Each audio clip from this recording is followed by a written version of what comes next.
Eu cumprimento a amada igreja com a paz do Senhor Jesus, amém? Amém. Irmãos, o texto que nós vamos meditar nessa manhã se encontra no livro de Mateus, capítulo 5, versículo 13. Vós sois o sal da terra, e se o sal for insípido, com o que se há de salgar? Para nada mais presta, senão para se lançar fora e ser pisado pelos homens. Todos nós, em algum momento da nossa caminhada, em algum momento da nossa vida, em algum momento das nossas meditações em particular com o Senhor, já ouvimos algo acerca dessa mensagem. Todos nós já ouvimos e já entendemos, porque o Senhor Jesus fez questão de deixar bem claro quando Ele nos associa com o sal. Ele está dizendo que da mesma forma que o sal, ele influencia no sabor dos alimentos, assim a nossa vida como verdadeiros cristãos deve influenciar o ambiente em que nós estamos. Jesus, ele começa essa frase com uma afirmação. Ele diz assim, vós sois. Ele não está falando vocês eram, vocês serão. Ele está dizendo, vocês são sal da terra. Ele está afirmando, ele está sendo enfático. Em outras palavras, ele está dizendo, todos nós somos sal. Porque essa palavra ele disse no Sermão da Montanha. E no Sermão da Montanha tinha discípulos, no Sermão da Montanha tinha multidões, tinha quem seguia, tinha quem só era curioso, tinha gente de todo tipo. E ali ele disse para todos, vocês são sal. A diferença é o tipo de sal que nós escolhemos ser. Nós podemos ter utilidade para o reino de Deus, cumprir o propósito para o qual nós fomos chamados e fazer a diferença no ambiente em que nós estamos, no contexto em que estamos inseridos, ou nós podemos ser insípidos, sem gosto, sem sabor, não ter valor nenhum, porque nós desprezamos o chamado do Senhor nas nossas vidas. Eu li uma frase esses dias que diz o seguinte: o crente lê a Bíblia, o mundo lê o crente. O que as pessoas têm lido em nós? Quando as pessoas olham para nós, para nossa maneira de viver, para nossa maneira de falar, para nossa maneira de vestir, elas veem Cristo nas nossas vidas ou elas veem o mundo nas nossas vidas? Olha a importância disso. Quando um dos filhos dos principais sacerdotes do templo foi tentar expulsar um demônio, na época de Paulo, ele quis expulsar o demônio no nome do Deus que Paulo servia. E olha o que o demônio falou para ele, Atos capítulo 19, versículo 15. Respondendo, porém, o espírito maligno disse: conheço a Jesus, o diabo falando, conheço a Jesus, e bem sei quem é Paulo, mas vós, quem sois? Quando o diabo, o nosso acusador, ele olha para as nossas vidas, o que ele diz a nosso respeito?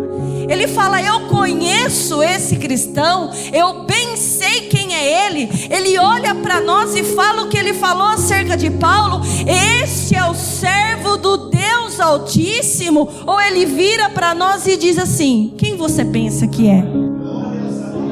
O que o nosso acusador diz a nosso respeito? Como cristãos, nós temos uma grande responsabilidade nesse mundo, que muitas das vezes nós ainda não entendemos. Nós devemos fazer a diferença. Mas como nós podemos fazer a diferença se nós agimos da mesma forma que o mundo age? Como nós podemos fazer a diferença se nós nos vestimos da mesma forma que o mundo veste? Se nós falamos da mesma maneira que o mundo fala? E até participamos das festas pagãs do mundo. É festa junina, é dia de Nossa Senhora, é carnaval. Por isso que Paulo exorta a igreja em Romanos capítulo 12, versículo 2, dizendo: e não sede conformados com este mundo, mas sedes transformados pela renovação do vosso entendimento, para que experimenteis qual seja a boa, agradável e perfeita vontade de Deus. Irmãos, se conformar é a mesma coisa que assumir uma forma. Paulo está advertindo, Paulo está exortando: não assuma a forma do mundo, não seja como o mundo. E por que Paulo diz isso? Por que Deus nos diz isso? Primeiro, porque lá em 1 João capítulo 5, versículo 19, a palavra de Deus vai dizer que o mundo jaz no maligno. Irmãos, quem jaz está morto. E se o mundo está morto, por que a gente deseja ser como ele?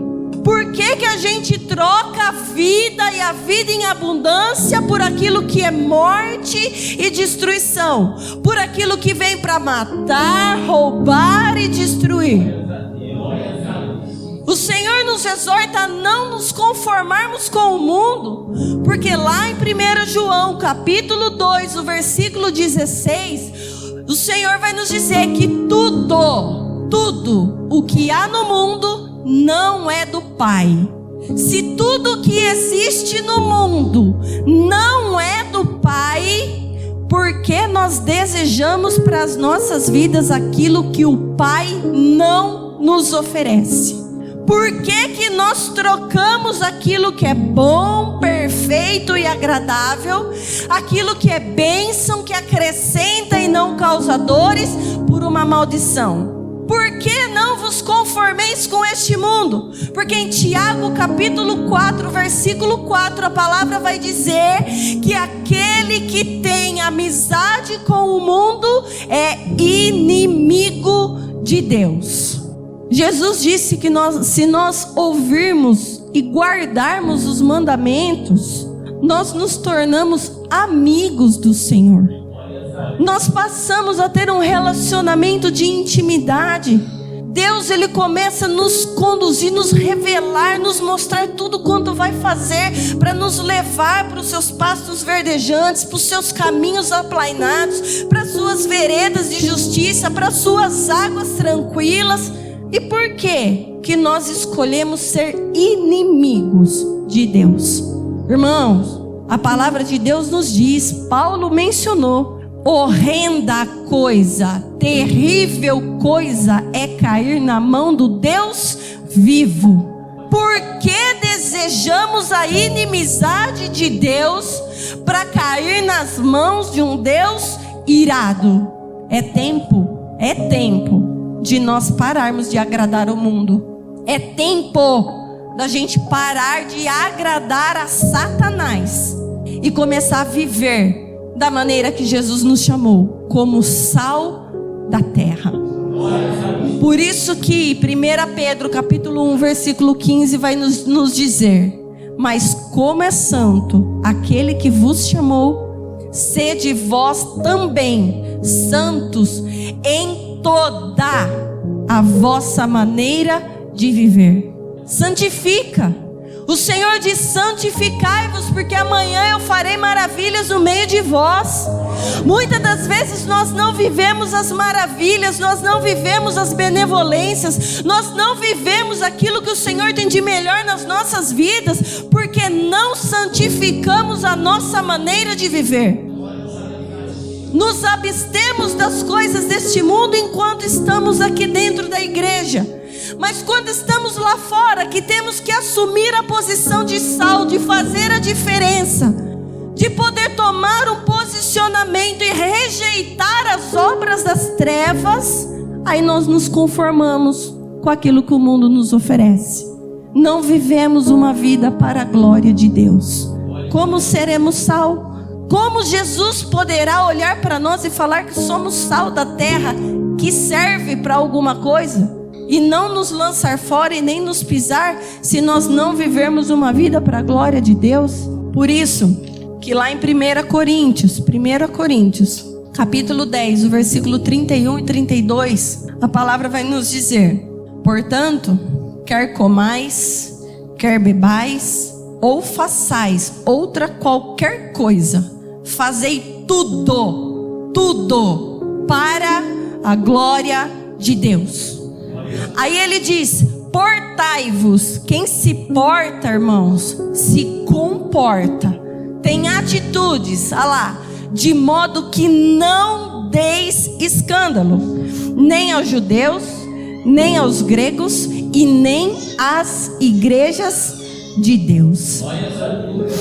A palavra de Deus diz que é é necessário que venham os escândalos, mas ai daquele por quem o escândalo vier, ai daquele que envergonhar o nome do Senhor, ai daquele que escandalizar e expor o Senhor ao vitupério. Melhor seria que amarrasse uma pedra no pescoço e se lançasse no mar, do que nascer e viver uma vida de escândalo para Deus, porque os ais de Deus estão reservados. Se nós desejamos imitar alguma coisa, se nós desejamos imitar alguém, então que sejamos imitadores de Cristo, porque para isso nós fomos feitos, como diz em 1 Tessalonicenses, o capítulo 1, versículo 6, a parte A: vós fostes feitos nossos imitadores. Paulo falando, e outrora ele disse: sede meus imitadores, como eu sou de Cristo.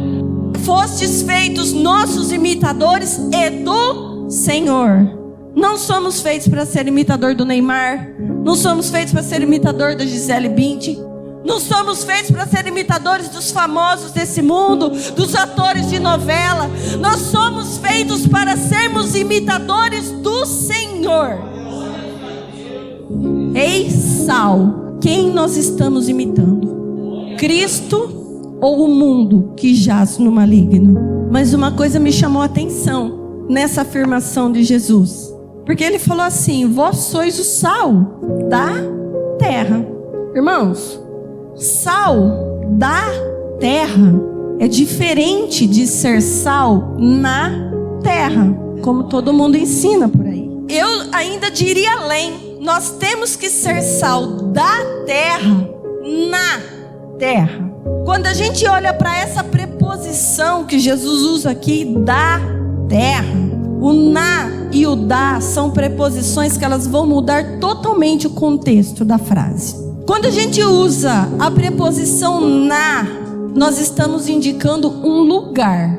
Por exemplo, Noé entrou na arca.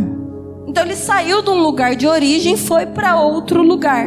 Nós estamos reunidos na igreja. Na indica lugar, mas Jesus ele não diz um lugar. Jesus usa a preposição da. E quando nós olhamos para a preposição da, esta vai indicar uma origem. Por exemplo, Deus formou a mulher da costela do homem. A origem da mulher foi a costela do homem. Deus criou o homem do pó da terra. A origem do homem foi o pó da terra. O sal que a gente normalmente conhece é o sal marinho. E o sal marinho, ele tem origem no mar. É o sal do mar. Ele tem o mar como origem. Jesus nunca poderia nos associar ao sal do mar, porque nós sabemos que no mar habita o espírito da besta, a serpente tortuosa, o Leviatã.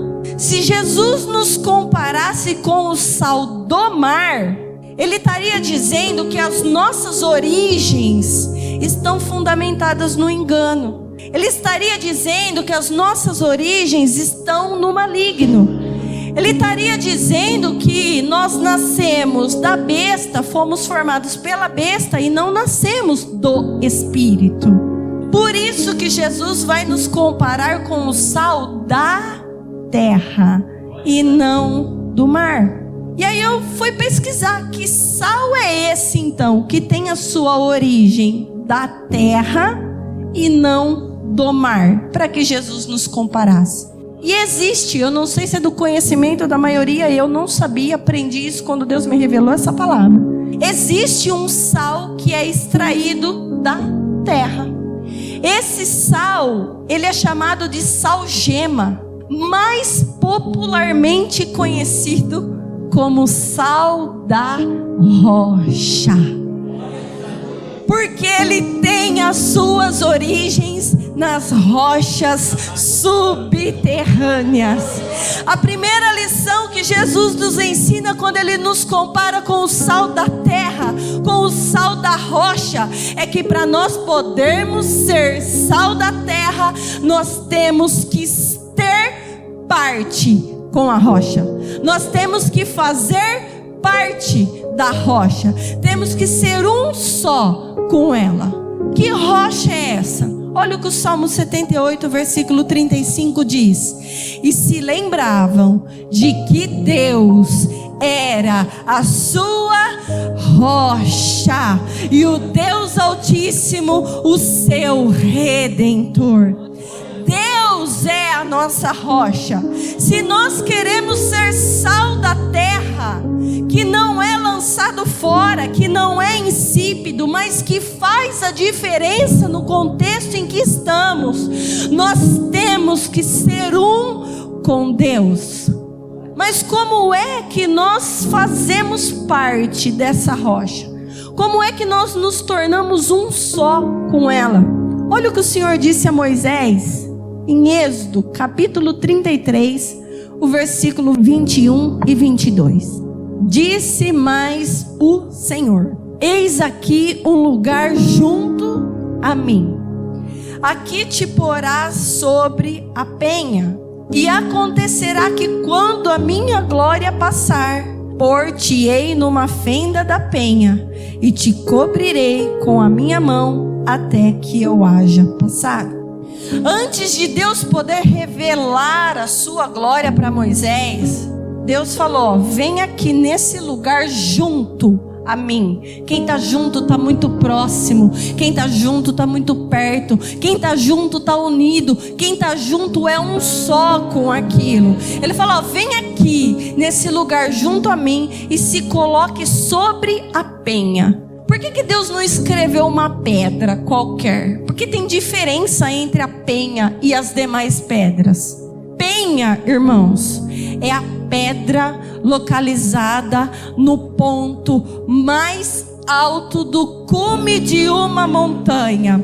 O que Deus está nos ensinando é que se queremos ser sal da terra, se queremos fazer parte da rocha, a primeira coisa que nós precisamos a trabalhar é para que nós começamos a ganhar nível espiritual, para que nós possamos caminhar subindo em direção ao Senhor, para chegarmos neste lugar junto dele. Só que para a gente poder fazer isso, para a gente poder ganhar nível espiritual, para a gente poder chegar nesse lugar junto do Senhor, aonde contemplaremos a glória, aonde estaremos debaixo das potentes mãos do Senhor, para Moisés poder fazer isso, ele precisou deixar tudo para trás e subir aquele monte sozinho. Se nós queremos ser sal da terra, se nós queremos ganhar nível espiritual, nós devemos sair do meio de tudo aquilo que não convém a Deus. Nós devemos deixar coisas para trás. Olha o que Paulo disse em 2 Coríntios. Paulo não, né? O Senhor disse através de Paulo em 2 Coríntios capítulo 6, o versículo 17 e 18. Por isso, sai do meio deles e apartai-vos, diz o Senhor, e não toqueis nada imundo. Irmãos, aqui eu quero fazer um parênteses, porque Deus me ensinou uma coisa que ontem até estava comentando com meu marido quando eu estava meditando na palavra. A palavra de Deus não diz que o mundo jaz no maligno e que quem jaz está morto. Quando nós olhamos lá para o texto de Levítico, para o livro das leis, existe uma lei na palavra de Deus que diz que todo aquele que toca em coisa morta se torna imundo. E se o mundo está morto e nós tocamos nas coisas do mundo, nós nos aliançamos com as obras do mundo, nós fazemos a vontade do mundo, nós nos conformamos com o mundo, nós estamos tocando coisa morta, estamos nos tornando imundo aos olhos de Deus. Perdemos a posição de filhos, porque olha o texto que nós estamos lendo, o que diz? Sai do meio deles, apartai e não toqueis o quê? Não toqueis nada imundo. Para quê? E eu vos receberei, e eu serei para vós pai, e vós serei para mim filhos e filhas, diz o Senhor Todo-Poderoso. Quantas vezes nós perdemos a posição de filhos de Deus? Perdemos a posição do lugar junto ao Senhor, porque nós tocamos coisa imunda, nos tornamos imundos aos olhos de Deus. A segunda lição que o Senhor nos ensina quando Ele nos compara com o sal da terra, com o sal da rocha, é que o sal da terra, ele não tem a sua vida fundamentada no mar, mas ele tem a sua vida fundamentada na rocha, que é a palavra do Senhor. Por isso que Jesus disse em Mateus capítulo 7, versículo 24: todo aquele, pois, que escuta essas minhas palavras e as pratica, assemelhá-lo-ei ao homem prudente que edificou a sua casa sobre a rocha. Irmãos, um fundamento é uma base sólida. Para a gente poder ser sal da terra, a nossa vida toda tem que ser baseada na palavra de Deus. Para nós sermos sal da terra, sal da rocha, ser um com Ele, todas as nossas ações, tudo aquilo que fazemos, que pensamos, que falamos, tem que estar em comunhão completa com o Senhor. Senão, seremos sal insípidos, vamos ser lançados fora e pisados. A terceira lição que o Senhor Jesus nos ensina quando Ele diz que nós somos sal da terra, sal da rocha, é que sal da terra, ele não vai andar em caminho largo. Sal da terra não vai andar por veredas tortas, mas ele vai se esforçar para andar nos caminhos estreitos, para andar nos caminhos retos. Porque lá em Efésios capítulo 2, versículo 10 vai nos dizer: porque somos feitura sua, criados em Cristo Jesus, para as boas obras, as quais Deus preparou para que andássemos nelas. Vereda, irmão, é um caminho estreito, é um caminho que muitas das vezes não é fácil de trilhar, mas é o caminho que vai nos conduzir à salvação. Por isso que Jesus disse lá em Mateus capítulo 7, versículo 13: entrai pela porta estreita, porque larga é a porta e espaçoso o caminho que conduz à perdição, e muitos são os que entram por ela. Vigiai. A palavra de Deus diz que nós não devemos desviar os nossos pés nem para a direita e nem para a esquerda, mas nós devemos caminhar olhando para o alvo, que é Cristo, o autor e consumador da nossa fé.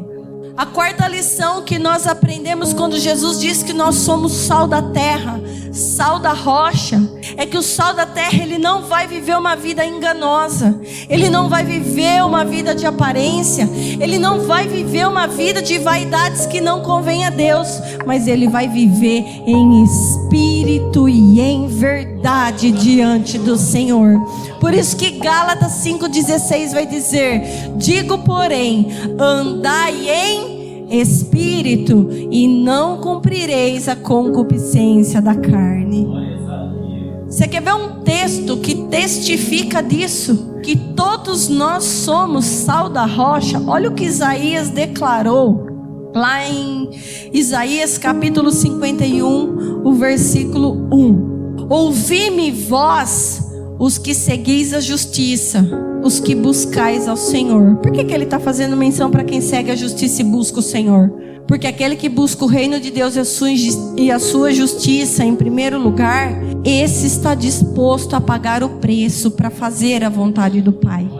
Esse está disposto a pagar o preço para fazer a diferença. Esse está disposto a pagar o preço para andar nos caminhos retos do Senhor. Aí olha o que ele disse: olhai para a rocha, de onde fostes cortados. Irmãos, se nós fomos cortados da rocha, ele está dizendo que em outrora nós estávamos nele, e ele nos tirou dele e nos colocou aqui. Como que Deus fez isso? Como que Deus nos tirou dele? Quando ele forma o homem do pó da terra, e ele diz: façamos o homem a nossa imagem, conforme a nossa semelhança. Ele tira um pedaço dele, ele tira algo que é dele e coloca dentro de mim e de você, para que nós tenhamos parte com ele, para que nós sejamos um com ele.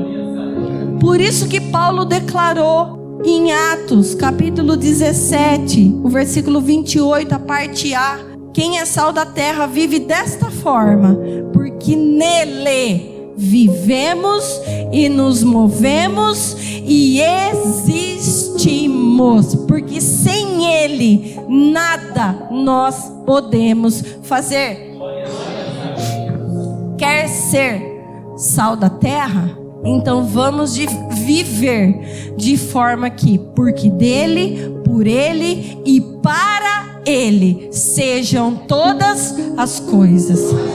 Caso contrário, vamos ser sal marinho, filhos da besta, filho das trevas, sal insípido que serve para ser lançado e pisado, e não sal da rocha, que serve para fazer a diferença, que serve para trazer luz aonde existe trevas, que é cheio do Espírito Santo do Senhor. Mas logo depois do Senhor Jesus afirmar tudo isso, que nós somos o sal da terra, ele faz essa pergunta: mas e se esse sal for insípido? Com o que se há de salgar? Insípido, por definição, é aquilo que não tem sabor nenhum ou tem muito pouca quantidade. E para Deus, quem é insípido só tem dois fins, como diz o texto de Mateus capítulo 5, versículo 13, a parte B, olha lá, ó. Se o sal for insípido, com o que se há de salgar? Aí ele diz: para nada mais presta, senão para se lançar fora e ser pisado pelos homens. Então, para Deus, quando nós somos insípidos, quando nós perdemos a nossa capacidade de fazer a diferença no mundo que nós vivemos, ou quando a nossa diferença é tão pouca, tão insignificante, que as pessoas olham para nós e nem sabem se a gente é cristão ou não, se serve a Deus ou não, duas coisas Deus vai fazer com a gente, e isso está cravado: nós vamos ser lançados fora e ser pisados pelos homens. Quando é que Deus nos lança fora? Irmão, ser lançado fora é o mesmo que ser expulsos. Vou dar um exemplo. Adão e Eva, a palavra de Deus diz que eles foram o quê? Expulsos do jardim. Por que que eles foram expulsos do jardim? Porque não reconheceram o seu pecado. Então, todas as vezes que nós acumulamos pecado sobre pecado diante do Senhor, ele nos lança fora da sua presença. Quer ver outro exemplo? Quando nós somos mornos na presença do Senhor, como diz lá em Apocalipse, capítulo 3, versículo 15 e 16.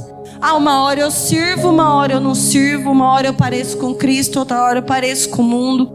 Eu não sou firme, constante, sempre abundante na presença do Senhor, mas eu sou inconstante, eu sou de duplo ânimo, eu não tenho um posicionamento de sim, sim e não, não. Eu escuto o que diz aqui, eu escuto o que diz lá, e fico misturando água quente com água fria. Tenho duas faces diante do Senhor. Misturo santo com profano, puro com impuro, honra com desonra. Até quando nós seremos lançados fora por Deus por sermos mornos na sua presença?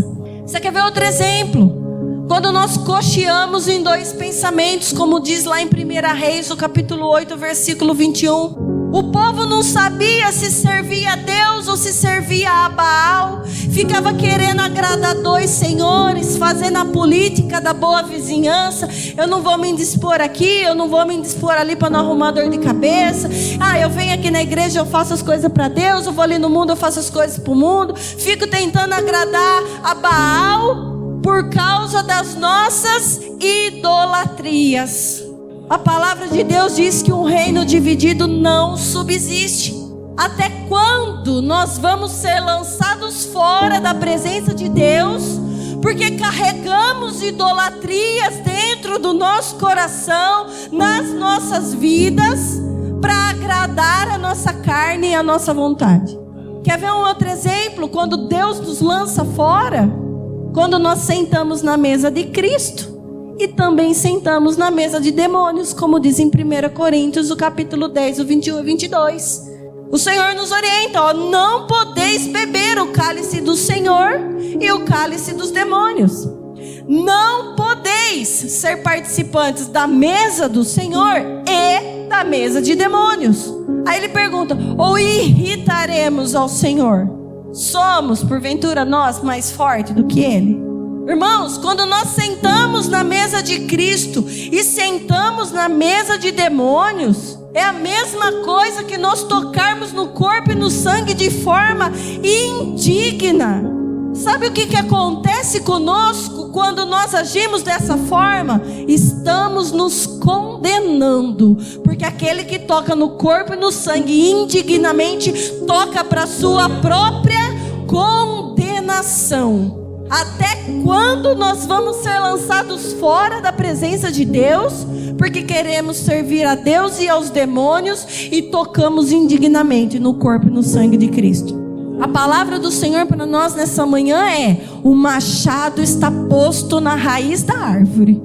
A árvore que não der bom fruto vai ser cortada e lançada fora. E o mais triste é que quando a árvore é cortada e lançada fora, a Bíblia diz que é para ser queimada.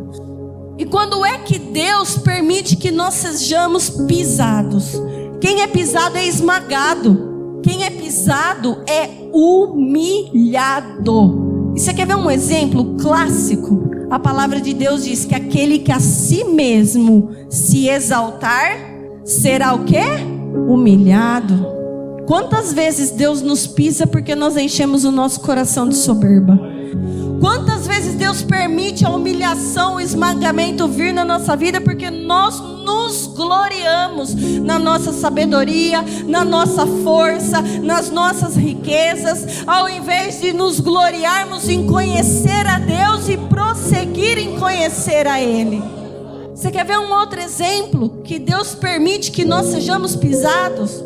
Quando nós agimos como incrédulos, quando nós não damos crédito à palavra de Deus e à palavra dos seus profetas. Olha o que diz em 2 Reis, o capítulo 7, o versículo 1 e 2. Samaria passava por um tempo terrível de fome, onde as mães chegavam a ponto de matar os seus próprios filhos para se alimentarem, para não morrer de fome. E o profeta Eliseu dá uma palavra para esse povo. O profeta Eliseu diz que no dia seguinte haveria o suprimento da necessidade. Haveria fartura, haveria abundância, haveria alimento, haveria o pão, haveria o trigo. Só que teve um homem que estava junto do rei, e esse homem disse a seguinte frase, olha lá no versículo 2: eis que ainda que o Senhor fizesse janelas no céu, poder-se-ia fazer isso? Duvidou da palavra de Deus e da palavra do profeta. Olha o que o profeta disse para ele: eis que o verás com os teus olhos, porém disso não comerás. Aí olha o que aconteceu com esse homem lá no versículo 20 de 2 Reis capítulo 7. E assim lhe sucedeu, porque o povo o quê? O atropelou à porta lá de Samaria e morreu. Quem é atropelado pelo povo é pisado. Todas as vezes que nós agimos com incredulidade diante da palavra de Deus, diante do profeta usado por Deus, Deus permite que nós sejamos pisados, e não é nem pelo diabo, é por homens. A palavra de Deus diz: crede no Senhor vosso Deus e estareis seguros. Crede nos seus profetas e prosperareis. O Senhor Jesus nos diz: haveria alguma coisa demasiadamente difícil para mim? Ele diz: aquilo que é impossível aos homens é possível a Deus. E por quê? Por que nós somos pisados por não darmos crédito àquilo que o Espírito diz à igreja? Até quando nós vamos ser pisados por agirmos com incredulidade? Você quer ver um outro exemplo? Quando nós agimos como edomitas. Olha o que o Senhor fez lá em Isaías capítulo 63, o versículo 1 e 4. Quem é este que vem de Edom, de Bosra, com vestes tintas? Este que é glorioso em sua vestidura, que marcha com a sua grande força? Eu, que falo em justiça, poderoso para salvar. Porque está vermelha a tua vestidura e as tuas roupas, como as daquele que pisa no lagar? Aí o Senhor responde: eu sozinho pisei no lagar, e dos povos ninguém houve comigo.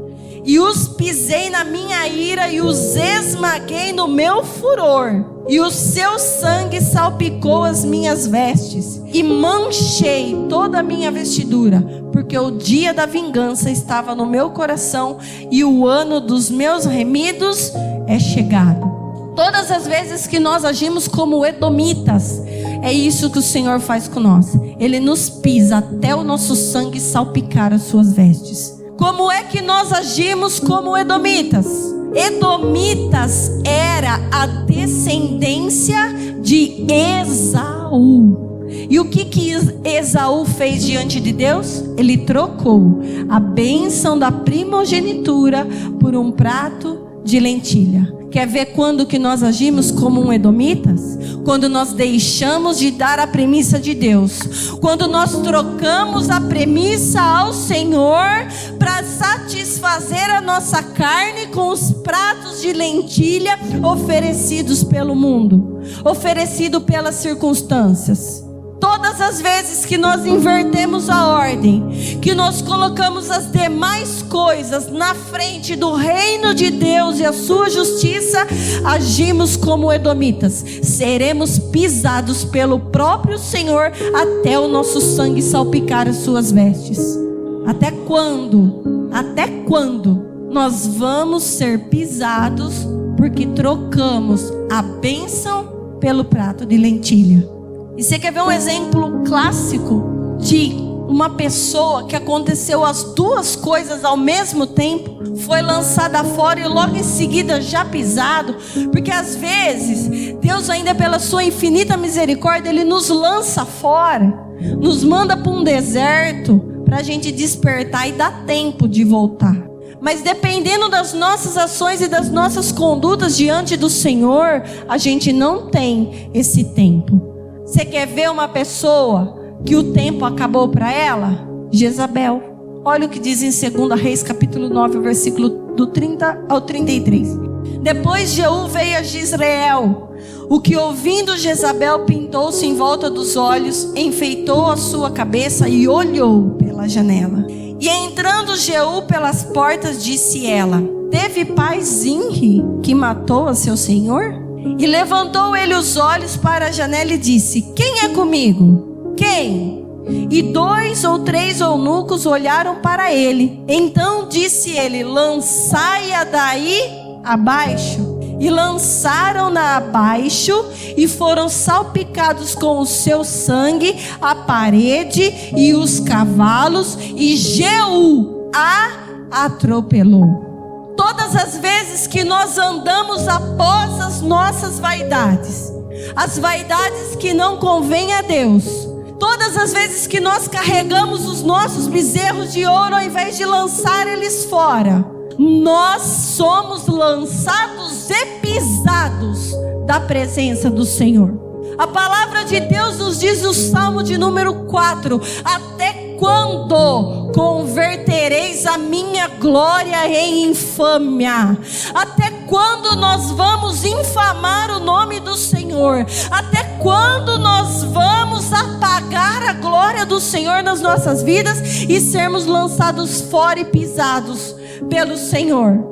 Nós podemos viver uma vida dupla e não ter serventia nenhuma para o Senhor, a não ser para ser lançado fora e ser pisado pelos homens. Ou nós podemos assumir a posição de sal da terra, sal da rocha, e começarmos a experimentar e a viver as maravilhas de Deus nas nossas vidas.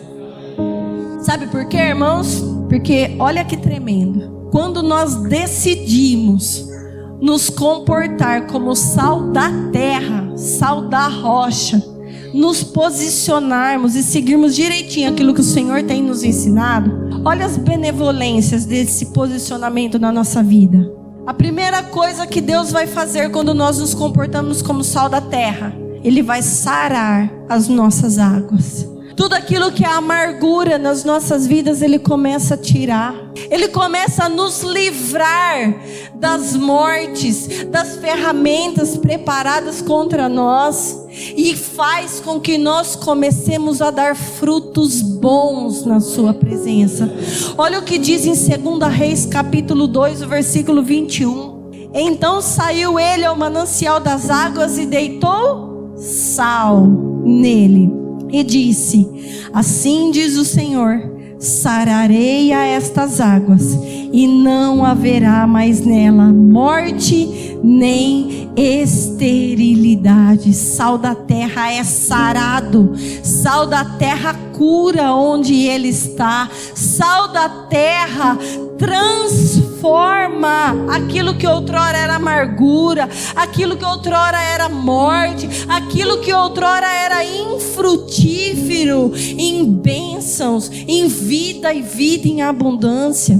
Quando nós nos comportamos como o sal da terra, nós começamos a vencer todas as batalhas contra os nossos inimigos, porque é o Senhor quem nos conduzirá nas pelejas. Olha o que diz em 2 Samuel capítulo 8, versículo 13. Olha onde Deus levou Davi a batalhar para entregar o povo na mão dele. Também Davi ganhou nome, voltando ele de ferir os sírios no vale do sal, a saber, 18.000. Ou seja, você pode ter certeza que o sal que tinha naquele vale não era sal do mar, era sal da rocha.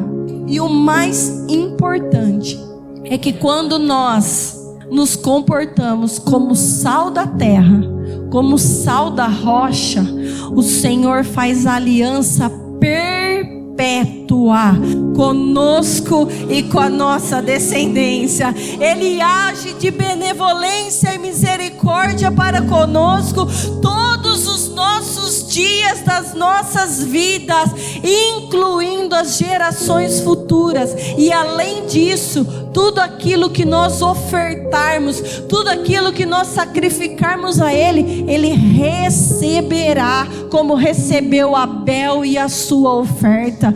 Olha o que diz em Números capítulo 18, versículo 19. Todas as ofertas alçadas das coisas santas que os filhos de Israel oferecerem ao Senhor, tenho dado a ti e a teus filhos e as tuas filhas contigo, por estatuto perpétuo, aliança perpétua de sal perante o Senhor é para ti e para a tua descendência. Deixemos, irmãos, de viver uma vida insípida e assim sermos lançados fora e pisados pelos homens e até mesmo pelo nosso Senhor. E escolhamos a partir de hoje determinar o nosso fim e escolhermos com todo o nosso coração sermos sal da terra E assim eu agradeço a minha oportunidade no nome de Jesus. Forte, irmãos. Quem aqui sabia que saía sal de rocha? Eu também não sabia, não. Mas você vê que a Bíblia é uma engrenagem perfeita. Por isso que o tempo todo ele fala que a nossa vida tem que estar firmada aonde? Pode vir o vento. Como a irmã trouxe aqui, o que está amedrontando? Está amedrontando por quê? Porque não está com a vida firmada? Olha a engrenagem, irmão, perfeita. A irmã pregou aqui das benevolências quando a gente se posiciona. Vocês lembram na quinta-feira que a gente se comporta como ouvintes e não obedece aquilo que ele tem nos ensinado? A gente jamais vai contemplar os milagres daquela época. Lembra disso na quinta-feira? Está aqui. Porque não estamos dando crédito à pregação do Evangelho. Nós não estamos sendo sal, nós estamos sem tempero. Agora, quando a gente começar a dar crédito à pregação, que ela falou, o que é sal da terra, esse se esforça. Tem um esforço, meu irmão, já é sal da terra, porque Deus está vendo. Uns têm a força um pouco maior, outros têm a força um pouco menor, mas a gente tem que amar Ele com todas as nossas forças. É isso que Ele quer de nós. Irmãos, quantas vezes Deus está usando a vida das profetas, profetisas, dos profetas para falar de cristão e evangelho. Ei, nós temos que ser cristão, que é a imagem e semelhança de Cristo, sal da terra. Evangélico virou modismo, a coisa mais modista que tem hoje, sabe o que é? Você sai fora, eu sou evangélico, Tem festa junina evangélica, tem festa não sei o que, tem de tudo hoje. Agora, ser imagem e semelhança de Cristo. E o primeiro lugar que a gente tem que ser imagem e semelhança de Cristo, sabe onde é? Dentro das nossas casas. O primeiro lugar que eu tenho que ser pastor é dentro da minha casa. Por mais que eu tenha minhas lutas com a minha filha, porque vive o mundo, mas aquilo que eu conseguir tirar ela do meio, eu tiro. Então cuidado com as imagens que nós estamos fazendo dos nossos filhos. Ela citou aqui muito bem, tivemos festas juninas aí, festa pagã. Ah, mas é bonitinho. Não, irmãos. Ei, cristão, imagem e semelhança. Aquilo lá não é imagem e semelhança de Cristo, não. E com Deus assim sim, não. Se não é imagem e semelhança de Cristo, é imagem do quê? Irmão, sal da terra. Nós temos que ser sal da terra. O sal da terra, irmãos, não está preocupado em desagradar ninguém, não. Como ela falou, morno. Ah, eu vou lá, mas não quero desagradar, não. Ei, posso falar? Sal do mar. O sal da terra desagrada quem for, mas não desagrada a Deus. Agora o sal do mar, irmãos. Olha o mar, ó. Você viu as ondas do mar como que faz? Vai e vem, vai e vem. Se posiciona. A mensagem da manhã de hoje é: se posiciona. Quer colher as benevolências do Senhor? Se posiciona. Deus quer um posicionamento da igreja. Olha a campanha que nós estamos de Esther. Esther se posicionou e ela pediu para todo aquele povo também orar e jejuar por ela. É posicionamento. Colheu as benevolências? Colheu. Teve luta? Teve. A Bíblia nunca falou para nós que seria fácil. Tem alguma palavra que está escrita assim, ó? Ah, tá aqui, ó. Vai ser fácil. Pode não. Mas toda palavra que tem na Bíblia de adversidade junto com posicionamento tem a vitória. É posicionamento, igreja. Eu tenho que me posicionar. Nós temos que nos posicionar. Agora se fica, vai, chove, não molha, aí pode colocar o joelho no chão, pode ter calo no joelho, a oração não passa do teto. Desde o começo do culto Deus está nos ensinando até como aonde a gente tem que dizimar e ofertar. Deus quer posicionamento em tudo nas nossas vidas, em tudo. 99,9% não serve. Ele quer nós 100%. Isso significa que a gente não vai errar? Não. Mas Ele quer da igreja, Ele quer de nós posicionamento. Irmão, sem posicionamento não tem conversão, não tem arrependimento, não tem quebrantamento, não tem nada. Sem posicionamento nós vamos ser a areia do mar. Mas o posicionamento, se posicione você, não fica olhando a vida do irmãozinho não, tá? A Bíblia diz: avalie esse homem a si mesmo. Guarda algo, quando você já começa a olhar com maus olhos pelo irmão, pela irmã, já não amou. Se posiciona você, porque a coisa mais fácil que tem é a gente olhar para os outros, mas olhar para nós mesmos. Eu lembro quando eu era moleque, eu estudava aqui na escola aqui em Ribeirão Bonito, às vezes eu tirava uma nota baixa. Minha mãe falava assim para mim: mas você tirou C.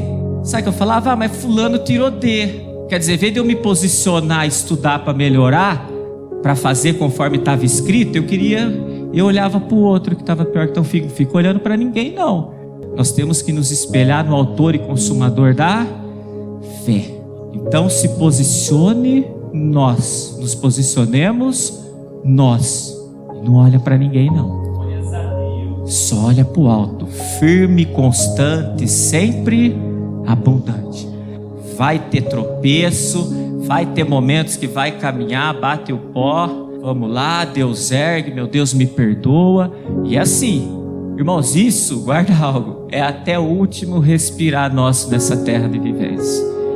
Se acha que hoje nós vamos cair e depois, levantei uma vez e nunca mais eu vou cair, como ela falou aqui, altivo, aquele que é altivo, Deus abate.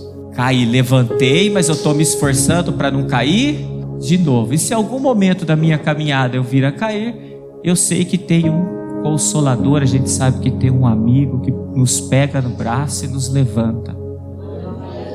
Então a mensagem para a igreja na manhã de hoje é: nos posicionemos diante de tudo que Ele tem nos ensinado.